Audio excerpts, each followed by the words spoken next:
এখন আমরা যে এক্সপেরিমেন্টটা করব এই এক্সপেরিমেন্ট নাম্বার 3। এই এক্সপেরিমেন্টটা হচ্ছে মেশ অ্যানালাইসিস।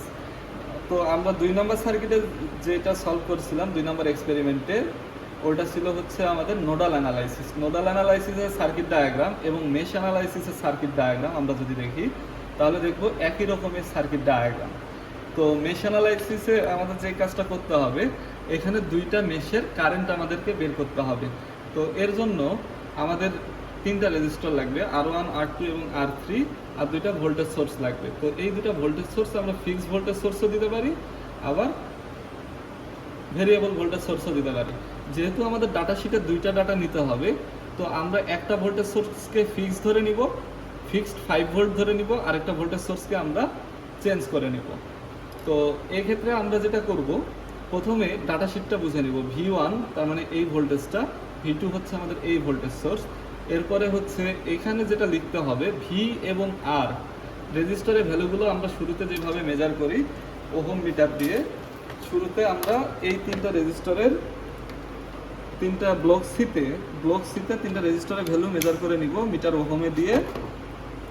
জাস্ট ওহম মিটারের 2টাকে আমরা যদি 2 প্রান্তে দিয়ে দিই তাহলে পাবো R1, দ্বিতীয়টায় পাবো R2 এবং তৃতীয়টায় পাবো R3। এই 3টা রেজিস্টারের ভ্যালু মাপার পরে যে ভ্যালুটা পাবো ওইটা এবং V1 এবং V2 এই 2টা বসাই দিয়ে জাস্ট এখানে ইকুয়েশন 2টা লিখবো। লিখার পরে এই 2টা ইকুয়েশনে I1 এবং I2 আননোন থাকবে।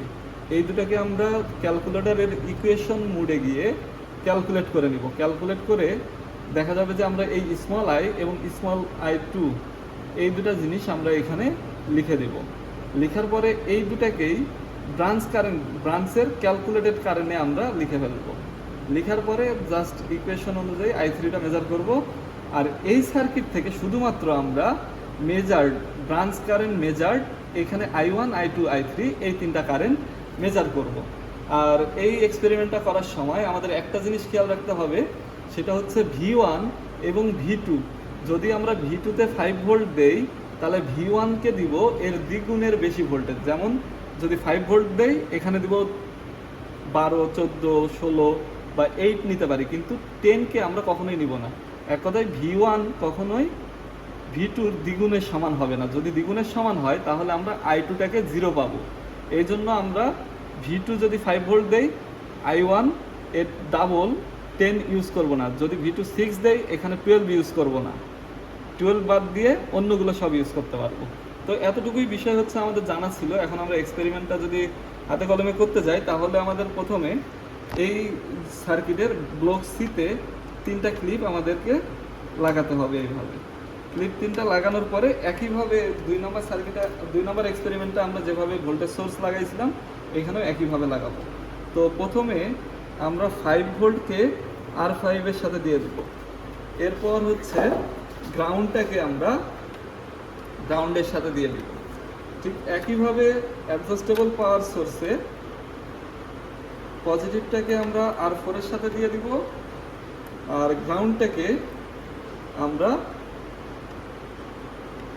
এর গ্রাউন্ডের সাথে দিয়ে দেবো।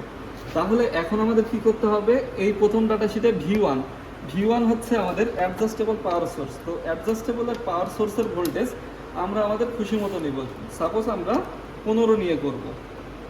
আমরা যদি 15 ভোল্টেজ নেই এখানে, তাহলে এটা নিচ্ছি আমরা V1 15 হচ্ছে V1 এ লিখব। আর V2 আমরা 5 ভোল্ট যেহেতু ফিক্স দিয়ে দিছি তাহলে আমরা V2তে 5 ভোল্ট লিখে দেব।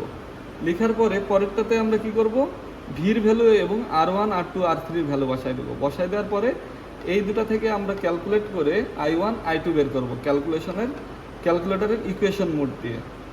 তো এই I1 I2কে আবার আমরা এই পরের I1 I2তে লিখব।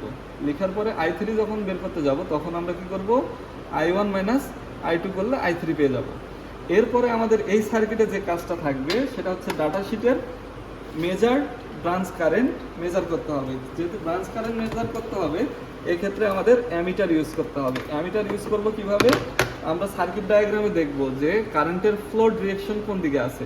কারেন্টের ফ্লো যেদিক থেকে থাকবে আমরা মিটারের রেড ওয়্যারটাকে সেদিক থেকে দিয়ে শুরু করব। সাপোজ আমাদের এই সার্কিটে কারেন্টটা এই দিক থেকে মানে ডান দিক থেকে বাম দিকে ফ্লো করতেছে, তাহলে আমরা একটা প্রথম ক্লিপটা ওপেন করব। প্রথম ক্লিপটা ওপেন করে ডান দিকে রেড ওয়্যার, বাম দিকে ব্ল্যাক ওয়্যার দিয়ে দিব। তাহলে আমরা যে কারেন্টটা পাবো সেটা হবে আমাদের I1। এরপর যদি আমরা দ্বিতীয় ক্লিপটা ওপেন করি, দ্বিতীয় ক্লিপটা ওপেন করে কারেন্টের ডিরেকশন অনুযায়ী আমরা যদি অ্যামিটারের দুইটা তার লাগাই দিই, তাহলে আমরা যে ভ্যালুটা পাবো সেটা হবে আমাদের I2। এরপর আমরা নিচের ক্লিপটা খুলে যদি মিটারের দুইটা তার কারেন্টের ডিরেকশন অনুযায়ী লাগাই দিই, তাহলে পাবো I3।